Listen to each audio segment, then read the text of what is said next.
Hello दोस्तों, कैसे हैं आप सब लोग। मैं आशा करता हूं कि आप सब लोग अच्छे होंगे। और दोस्तों, आप बने रहिएगा मेरे यूट्यूब चैनल एफएस वीडियो महुनागर में, जिसमें हम आपको डिस्कस करने वाले हैं फ्यूचर कंटिन्यूस टेंस के बारे में। फ्यूचर कॉन्टिन्यूस टेंस के बारे में हम आपको बताएंगे, इसकी पहचान बताएंगे। तो सबसे पहले आता है वाक्यों की पहचान। दोस्तों, वाक्यों की पहचान हम कहाँ से करते हैं दोस्तों, वो हम आपको बता देते हैं कैसे करते हैं। दोस्तों देखो, ये है नंबर फर्स्ट आता है कि इस काल के वाक्यों की अंत में रहा होगा, रहे होंगे, रही होगी आदि शब्द आते हैं। दोस्तों, ये तो हमारा पहला नियम बनाने का और पहचान करने की। दोस्तों, यहाँ पर हमारी बात खत्म हो गई। अब आते हैं नेक्स्ट, यानी कि यहाँ पर दूसरे नंबर पर इस काल के वाक्यों से ज्ञात होता है कि कार्य भविष्य में जारी रहेगा, अर्थात पूरा नहीं होगा। दोस्तों, ये हमारी दूसरी बात समाप्त हो गई। दोस्तों, इतनी बात आपको समझ में आ गई होगी, और नहीं आई है तो दोस्तों दोबारा से वापस वीडियो करके देख सकते हैं। दोस्तों, यहाँ पर आता है तीसरा, इन वाक्यों में कार्य के जारी रहने की अवधि नहीं दी होती है। दोस्तों, ये हमारी तीसरी बात है। अब आते हैं दोस्तों एफर्मेटिव सेंटेंस, और दोस्तों इसका फॉर्मूला हम आपको अभी बता देंगे। सबसे पहले सेंटेंस हम देख लेते हैं एक बार कि क्या लिखा हुआ है, और हम कैसे इसकी पहचान करेंगे अभी बता देते हैं। दोस्तों देखिए, सबसे पहला आता है फर्स्ट, मैं कल दिल्ली जा रहा होऊंगा। तो दोस्तों, रहा होऊंगा, रहे होंगे, रही होगी, ये कहाँ पर है दोस्तों, हमारे फर्स्ट नियम में है। देखो ये है, रहा होगा, रहे होंगे, रही होगी। ये दोस्तों हमारी पहचान करने की है कि वाक्य हमारा कौन से का है। तो वाक्य हमें साफ साफ नजर आ रहा है यहाँ पर कि हमारा फ्यूचर कॉन्टिन्यूस टेंस की यानी कि जो पहचान है वो यहाँ पर होती है, इसकी होती है दोस्तों। तो हम यहाँ पर देख लेते हैं फर्स्ट, यानी कि I shall be going to Delhi tomorrow. दोस्तों, हम आपको सीधे फॉर्मूले पर लेकर चलते हैं। ये देखिए दोस्तों, हमारा फॉर्मूला क्या दिया हुआ है, ये देख लीजिए। सब्जेक्ट आता है सबसे पहले, फिर विल आता है, फिर शैल आता है, उसके बाद में बी लगती है दोस्तों, फिर वर्ब की फर्स्ट फॉर्म में आईएनजी लगता है क्योंकि कॉन्टिन्यूअस इसलिए, फिर ऑब्जेक्ट आता है, फिर अदर वर्ड्स आते हैं। दोस्तों, अब चलिए हम सेंटेंस पर चलते हैं। दोस्तों, ये रहा हमारा सेंटेंस। दोस्तों, हमने अभी फॉर्मूला दिखाया था आपको, उसी के हिसाब से, उसी के अकॉर्डिंग हम सेंटेंस को बना देंगे। तो पहले सब्जेक्ट आ गया, सब्जेक्ट क्या है, मैं, यानी कि आई। फिर आता है सेल या विल, या बिल या सेल, दोनों में से कोई सा पहले लिख सकते हैं, इससे कोई बात नहीं है। तो सबसे पहले आई के साथ में सेल, और उसके बाद बी, दोस्तों अभी हमने पढ़ा था, और उसके बाद में गोइंग आ गया क्योंकि वर्ब की फर्स्ट फॉर्म गोइंग किसकी होती है, जा रहा। फिर आईएनजी जोड़ दिए इसमें। दोस्तों, हमारा यहाँ पर बात कंप्लीट हो गई। टू दिल्ली, यानी कि दिल्ली के लिए, और कब जा रहे हैं कि कल, यानी कि मैं कल दिल्ली जा रहा हूँगा। तो I shall be going to Delhi tomorrow. Tomorrow कहते हैं आने वाले कल के लिए, और जो बीता हुआ कल होता है उसके लिए कहते हैं यस्टरडे। दोस्तों, आप सबको समझ जाएंगे धीरे धीरे। और चलिए नेक्स्ट पर आते हैं कि यहाँ पर दिया हुआ है दूसरा सेंटेंस, हम कल इस समय हॉकी खेल रहे होंगे। दोस्तों, हम कल इस समय हॉकी खेल रहे होंगे। तो दोस्तों, यहाँ पर आता है बी मानी हम, सेल बी, यानी कि आई वी, इसके साथ में सेल का इस्तेमाल करते हैं, बाकी सबके साथ बिल का इस्तेमाल करते हैं। तो दोस्तों, यहाँ पर देख लेते हैं, ये दिया हुआ है कि वी सेल बी, यानी कि सहायक क्रिया है हमारी सेल, और बी भी हमारी इसके साथ में ही है क्योंकि हम बात कर रहे हैं फ्यूचर कॉन्टिन्यूअस टेंस के बारे में। दोस्तों, भूलना मत। और उसके बाद में प्लेइंग, यानी प्लेइंग क्यों है, प्ले मानी खेलना होता है, इसमें आईएनजी जोड़ दिया तो प्लेइंग हो गया। और क्या खेल रहे हैं, हॉकी, ये रहा हॉकी। और एट दिस टाइम, यानी कि इस समय, और कब खेल रहे हैं, कल। तो दोस्तों, यहाँ पर ये दिया हुआ है टुमारो, ये देखिए दोस्तों, ये देख लीजिए एक बार, टुमारो दिया हुआ है। उसके बाद आता है नेक्स्ट, तीसरा सेंटेंस आता है कि ये दिया हुआ है कि राधा इस समय पत्र लिख रही होगी। दोस्तों, राधा इस समय पत्र लिख रही होगी, तो यहाँ पर लिख देते हैं कि सबसे पहले सब्जेक्ट आ गया हमारा राधा, फिर आ गया सब्जेक्ट के साथ में बिल, हमने अभी आपको ऊपर बताया था सभी के साथ में बिल का इस्तेमाल करते हैं। आई वी, इसके साथ में हम सेल का इस्तेमाल करते हैं। दोस्तों, यहाँ पर दिया हुआ है कि राधा, यानी कि हमारा सब्जेक्ट आ गया, और फिल, यानी कि बिल जो हमारी सहायक क्रिया आ गई, और बी भी हमारी इसके साथ में ही है। और राइटिंग, यानी कि राइटिंग होता है लिखना, आईएनजी जोड़ दिया इसलिए लिख रही है या लिख रही होगी। दोस्तों, ए लेटर क्या, पत्र, ए लेटर पत्र, और कब, इस समय, एट दिस टाइम यानी कि एट दिस टाइम यानी कि इस समय।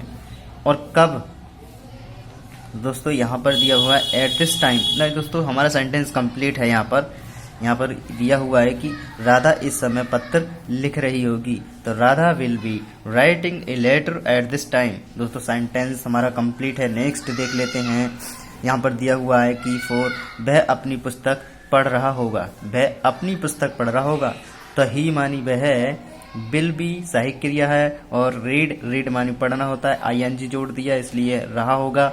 तो दोस्तों हमारा रीडिंग हो गया। और हिज बुक अपनी पुस्तक, दोस्तों वह के साथ में अपने की इंग्लिश हिज लगाएंगे, और यू के साथ में अपने की इंग्लिश योर लगाएंगे, और दे के साथ में अपने की इंग्लिश देयर लगाएंगे, और दोस्तों आई के साथ में अपने की इंग्लिश माई लगाएंगे। दोस्तों यहाँ पर हम खास तौर से ध्यान रखें, वरना मिस्टेक हो सकती है दोस्तों। तो चलिए हम नेक्स्ट देख लेते हैं। दोस्तों अब आता है नेगेटिव सेंटेंस। तो नेगेटिव के लिए एक बार देख लेते हैं। दिया हुआ है कि फर्स्ट में दिया हुआ है कि हम कल अपने मित्रों के साथ नहीं खेल रहे होंगे। दोस्तों कोई बात नहीं, सेंटेंस बहुत ही अच्छा है, थोड़ा लंबा है, कोई दिक्कत नहीं, बना देंगे, लेकिन हम बनाएंगे फॉर्मूला के हिसाब से ही। तो फॉर्मूला हमारा ये दिया हुआ है नेगेटिव का, देख लेते हैं इसको। सब्जेक्ट आ गया, प्लस बिल या सेल आ गया, प्लस नॉट आ गया, उसके नॉट के बाद में बी लगा देते हैं दोस्तों इसमें, और उसके बाद वर्ब की फर्स्ट फॉर्म में ING plus object plus other words आ गया। अब दोस्तों यहाँ पर हमारा सेंटेंस यानी हमारा फार्मूला कंप्लीट है, हमने पढ़ भी लिया है। अब सेंटेंस पर आते हैं। सेंटेंस ये है, दिया हुआ है कि हम यानी कि बी लगा देंगे, हम की इंग्लिश, तो बी आ गया। उसके बाद में हमने बोला था कि आई वी के साथ में सेल का इस्तेमाल करेंगे, तो सेल आ गया हमारा ये वाला। उसके बाद में नॉट आ गया, ये आ गया, फिर बी आ गया। फिर हमारा वर्ब की फर्स्ट फॉर्म यानी कि प्ले मानी खेलना होता है, तो यहाँ पर प्लेइंग में आईएनजी जोड़ दिया, तो प्लेइंग हो गया। और दोस्तों फिर ऑब्जेक्ट है, ऑब्जेक्ट क्या है, विद आवर फ्रेंड्स यानी कि अपने मित्रों के साथ। और फिर कब खेल रहे हैं, कल खेल रहे हैं, तो टुमारो आ गया, ये अदर वर्ड्स हो गया। दोस्तों सेंटेंस हमारा कंप्लीट है। नहीं आया समझ में, दोबारा से देख सकते हैं पीछे वापस जा कर के, और हम आगे के लिए चलेंगे क्योंकि हमारे पास समय बहुत कम है दोस्तों। और अब आता है नेक्स्ट, यानी कि मैं कल हल्द्वानी नहीं जा रहा होऊंगा। दोस्तों ये भी इसी प्रकार से बनेगा। आई मानी मैं, और सेल हमारी सहायक क्रिया है गई दोस्तों, नॉट बी। उसके बाद में ये भी यहाँ तो ये फॉर्मूला में दिया हुआ है, नॉट बी। उसके बाद में गोइंग, वैसे नॉट मानी नहीं होता है, और दोस्तों यहाँ पर भी दिया हुआ है। और बी हमारी सहायक क्रिया ही, सेल भी सहायक क्रिया होती है, उस नॉट के बाद में बी लगा देते हैं। चलिए अब यहाँ पर आ जाते हैं कि I shall not be going to Haldwani, यानी कि गोइंग मानी यानी कि वर्ब की फर्स्ट फॉर्म जा रहा होऊंगा, तो यहाँ पर वर्ब की फर्स्ट फॉर्म में आईएनजी हो गया। उसके बाद ऑब्जेक्ट आ गया, ऑब्जेक्ट क्या है, हल्द्वानी के लिए दोस्तों, और अदर वर्ड्स है ही नहीं तो हम लगाएंगे ही नहीं दोस्तों। सेंटेंस हमारा कंप्लीट है कि मैं कल हल्द्वानी नहीं जा रहा होऊंगा। तो दोस्तों I shall not be going to Haldwani. Next sentence है कि वह लड़की गाना नहीं गा रही होगी। दोस्तों बहुत ही प्यारा सेंटेंस है कि वह लड़की गाना नहीं गा रही होगी। दोस्तों बना देते हैं। दैट मानी वह, गर्ल मानी लड़की, और बिल हमारी सहायक क्रिया हो गई, नॉट मानी नहीं, और बी भी इसके साथ में ही है, नॉट भी सहायक क्रिया है हमारी दोस्तों पहले से ही। और उसके बाद में सिंगिंग यानी कि गा रही होगी, और क्या गा रही होगी, ए सॉन्ग यानी कि गाना। तो वह लड़की गाना नहीं गा रही होगी। तो दोस्तों यहाँ पर आ गया है कि that girl will not be singing a song, वह लड़की गाना नहीं गा रही होगी। नेक्स्ट देख लेते हैं। 4 सेंटेंस दिया हुआ है कि हमारा रवि अपना पाठ याद नहीं कर रहा होगा। दोस्तों रवि अपना पाठ याद नहीं कर रहा होगा। तो दोस्तों यहाँ पर देख लेते हैं क्या दिया हुआ है कि रवि, सबसे पहले सब्जेक्ट आ गया हमारा रवि, उसके बाद में विल नॉट बी सहायक क्रिया आ गई, और उसके बाद लर्निंग यानी कि लर्न मानी याद करना होता है, इसमें आईएनजी जोड़ दिया तो लर्निंग हो गई। और हिज लेसन यानी कि अपने पाठ की बात चल रही है दोस्तों। सेंटेंस कंप्लीट है। देख लेते हैं एक बार कि रवि अपना पाठ याद नहीं कर रहा होगा। तो Ravi will not be learning his lesson. दोस्तों नेक्स्ट दोस्तों नेगेटिव सेंटेंस में एक बात और ध्यान रखें दोस्तों कि जिसमें कभी नहीं शब्द आ जाता है तो दोस्तों उसमें नेवर का इस्तेमाल करते हैं।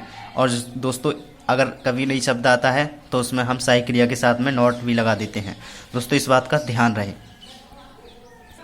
दोस्तों अब आता है इंटेरोगेटिव के नियम। दोस्तों इंटेरोगेटिव के नियम है दोस्तों अभी दिखा देते हैं। इंटेरोगेटिव पीछे वापस जा करके सबसे पहले हम यहाँ पर नियम देख लेते हैं। क्या है नियम हमारा दिया हुआ है कि इसमें यदि प्रश्नवाचक वाक्यों के बीच में क्यों, क्या, कब, कैसे, कहाँ आदि प्रश्नवाचक शब्द हों तो इन शब्दों की अंग्रेजी लिखकर सहायक क्रिया यानी कि विल शैल का प्रयोग करते हैं। उदाहरण हम यानी कि 1 भी देख सकते हैं और 5 भी देख सकते हैं और 12 भी देख सकते हैं। दूसरा आता है यदि प्रश्नवाचक वाक्यों में सर्वप्रथम क्या शब्द है, सबसे पहले क्या शब्द है इसकी बात चल रही है। सर्वप्रथम होता है सबसे पहले क्या दिया हुआ है, क्या से हमारा सेंटेंस बनाना स्टार्ट हो कि क्या वह गाना गा रही होगी, तो दोस्तों इसकी बात चल रही है। तो क्या शब्द सबसे पहले होता है तो क्या शब्द की अंग्रेजी में व्हाट का प्रयोग नहीं करते हैं दोस्तों, बल्कि विल या शैल का प्रयोग कर्ता से पहले कर्ता के अनुसार करते हैं। जो हमारा सब्जेक्ट है उसके अनुसार हम करते हैं। उदाहरण हम देख सकते हैं, तीसरा भी देख सकते हैं और चौथा भी देख सकते हैं और 12वां भी देख सकते हैं।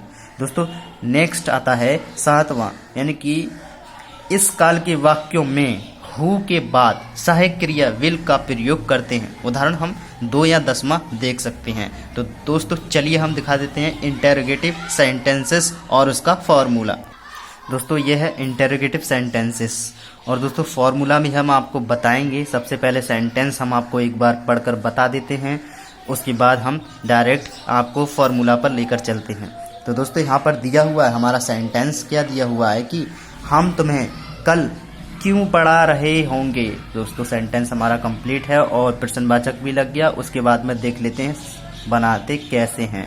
सबसे पहले हमारी वाई क्यों आई है दोस्तों, क्यों की इंग्लिश हमारी वाई होती है। और दोस्तों हमारे पहले नियम में पढ़ा था हमने, अगर क्यों, क्या, कब, कैसे अगर बीच में आते हैं तो उनकी इंग्लिश हम सबसे पहले लिखते हैं। इसलिए हमारा क्वेश्चन वर्ड पहले आ गया। क्वेश्चन वर्ड यानी कि ये वाला प्रश्नवाचक हम सबसे पहले लिखते हैं तो वाई आ गया हमारा क्यों। उसके बाद में हम देखते हैं कि हमारा ये कौन सा है, ये हमारा एक वचन है या बहुवचन है। तो दोस्तों हमें दिख रहा है कि बहुवचन है, तो इसलिए हम यहाँ पर शैल का इस्तेमाल करेंगे, सहायक क्रिया। तो यहाँ पर सहायक क्रिया शैल आ गई। उसके बाद में सब्जेक्ट आ गया बी, हम की इंग्लिश बी। और फिर उसके बाद में सहायक क्रिया हमारी यानी कि शैल बी, नॉट बी, ये हम पहले से लगाते आ रहे हैं। तो इसके बाद में सब्जेक्ट के बाद एकदम तुरंत बाद हम बी लगा देंगे यहाँ पर। इंटेरोगेटिव में यही खासियत होती है दोस्तों इसकी। और उसके बाद में आता है हमारा कि टीचिंग क्यों आया। टीचिंग मानी, टीच मानी होता है पढ़ाना और उसमें ING जोड़ दी, इसलिए पढ़ा रहे होंगे। तो किसको पढ़ा रहे होंगे, तुम्हें। तो यू मानी तुम्हें। और कब की बात चल रही है दोस्तों, कल की बात चल रही है। तो यहाँ पर ये है दोस्तों कल, तो इसकी इंग्लिश लिख देंगे हम टुमारो। तो दोस्तों हम यहाँ पर आते हैं कि हम तुम्हें कल क्यों पढ़ा रहे होंगे। तो why shall we teaching you tomorrow. अब दोस्तों सेंटेंस हमारा कंप्लीट है। और नेक्स्ट आता है कि कल यहाँ कौन आ रहा होगा, कल यहाँ कौन आ रहा होगा। दोस्तों यहाँ पर देख लेते हैं कि हु माने कौन और विल भी हमारी सहायक क्रिया है। दोस्तों हमने सब्जेक्ट नहीं दिया हुआ है यहाँ पर, डायरेक्ट हमारा क्या दिया हुआ है, ऑब्जेक्ट दिया हुआ है। तो ऑब्जेक्ट क्या है, आना, तो कमिंग हो गया। उसके बाद में कहाँ की बात चल रही है, यहाँ की बात चल रही है। तो हेयर मानी यहाँ, और कल और टुमारो ये दोस्तों हमारा आ गया और प्रश्नवाचक भी लग गया। तो कल यहाँ कौन आ रहा होगा, तो who will be coming here tomorrow. Direct हम फॉर्मूला दिखा देते हैं, एक बार कन्फ्यूजन होने की ज़रूरत बिल्कुल भी नहीं है दोस्तों ये है हमारा फॉर्मूला और आप स्क्रीनशॉट लेकर लिख सकते हैं। तो दोस्तों हमने पहले ही लिख लिया था और हम आपको एक बार बता देते हैं। सबसे पहले क्वेश्चन वर्ड आ गया, उसके बाद में विल या शैल, वो भी हम कर्ता को देखकर यानी सब्जेक्ट को देखकर लगाएंगे। और उसके बाद में हमारा आता है सब्जेक्ट प्लस बी आ गया, प्लस वर्ब की फर्स्ट फॉर्म आ गई, प्लस ऑब्जेक्ट आ गया और प्लस अदर वर्ड्स आ गया। दोस्तों एक बार और देख लेते हैं, क्वेश्चन वर्ड प्लस विल या shall plus subject plus be plus verb की first form plus ING plus object plus other words. ये है हमारा छोटा सा फॉर्मूला, इसको हम बहुत जल्द से जल्द याद कर लेंगे। और दोस्तों जिन्होंने याद नहीं किया है वो याद रखें और आगे आने वाले सेंटेंस में इसी फॉर्मूले की ज़रूरत पड़ेगी ओनली इंटरोगेटिव और फ्यूचर कॉन्टिन्यूस टेंस में ही ज़रूरत पड़ेगी। दोस्तों सेंटेंस नंबर 12वां देख लेते हैं। दोस्तों यहाँ पर दिया हुआ है 12वें में कि तुम कल कहाँ खेल रहे होंगे। दोस्तों तुम कहाँ यानी कि तुम कल कहाँ खेल रहे होंगे और प्रश्नवाचक है। अब दोस्तों यहाँ पर बना देते हैं कहाँ की भेयर, कहाँ की इंग्लिश भेयर। उसके बाद में बिल, हमारा क्या है बिल, सहायक क्रिया है दोस्तों, और वो भी सब्जेक्ट को देखकर। दोस्तों ये है यू यानी कि तुम, और बी यानी जस्ट बी लगा देते हैं सब्जेक्ट के बाद, तो बी आ गया। यू बी प्लेइंग क्यों है दोस्तों, क्योंकि हम प्ले मानी खेलना होता है और आईएनजी हम इसमें लगा देंगे तो प्लेइंग हो जाएगा, जाहिर सी बात है दोस्तों। उसके बाद में टुमारो आ गया, टुमारो कल की बात चल रही है। तो दोस्तों यहाँ पर दिया हुआ है कि तुम कल कहाँ खेल रहे होंगे, तो where will you be playing tomorrow, यानी वेयर बिल और you be playing tomorrow, question word हम लगा देंगे यानी कि चिन्ह लगा देंगे प्रश्नवाचक का। और दोस्तों नेक्स्ट आता है, सबसे पहले दिया हुआ है 11वां देख लेते हैं दोस्तों लास्ट। हरी कल इस समय क्या खरीद रहा होगा। दोस्तों ये है हरी कल क्या, यानी हरी कल इस समय क्या खरीद रहा होगा। दोस्तों हम सेंटेंस बना देंगे, व्हाट मानी क्या, इसकी आगे इंग्लिश व्हाट, उसके बाद में बिल सब्जेक्ट को देखकर, और उसके बाद में सब्जेक्ट क्या है हरी हमारा यानी कि नाम है किसी का, किसी आदमी का, किसी लड़का का भी हो सकता है, इसीलिए लड़का नहीं है यहाँ पर, हरी नाम है आदमी का, तो यहाँ पर हरी आ गया। और बी हमारा सब्जेक्ट के बाद में सहायक क्रिया बी आ जाएगी दोस्तों, हमने पहले ही पढ़ा था फॉर्मूला में। और उसके बाद में बाइंग यानी वाई मानी खरीदना होता है, तो इसमें आईएनजी जोड़ दिया बाइंग। और क्या खरीद रहा है, एट दिस टाइम यानी कि एट दिस टाइम यानी कि इस समय, और टाइम आ गया दोस्तों। उसके बाद में टुमारो क्यों आया, टुमारो कल की बात चल रही है दोस्तों, इसलिए कल आ गया। यानी कि हरी कल इस समय क्या खरीद रहा होगा, तो बाट यानी कि bill Hari B buying eight this time tomorrow, और हमारा प्रश्नवाचक चिन्ह। दोस्तों सेंटेंस हमारा कंप्लीट है, और दोस्तों समझ में आपके आ गया है दोस्तों।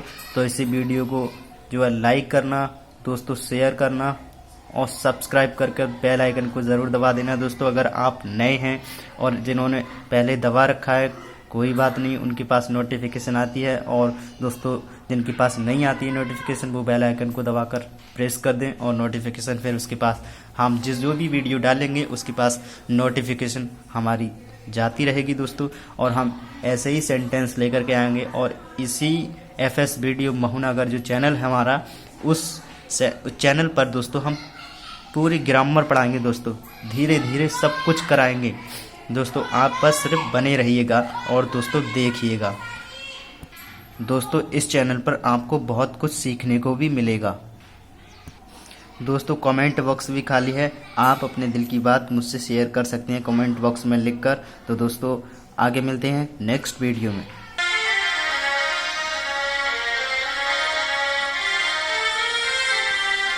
तेरी उम्मीद तेरा इंतजार करते हैं, तेरी उम्मीद तेरा इंतजार करते हैं। ऐसा हम तो सिर्फ तुमसे प्यार करते हैं, ऐसा हम तो सिर्फ तुमसे प्यार करते हैं। दोस्तों पढ़ने के बाद गाना भी बहुत ज़रूरी होता है दोस्तों, ताकि हमारा दिमाग एकदम फ्रेश हो जाता है दोस्तों। और आप लोगों के लिए ही मैं गाना गाता हूँ, आपको कैसा लगता है दोस्तों उसके बारे में आप कमेंट बॉक्स में लिख सकते हैं दोस्तों। थैंक यू दोस्तों।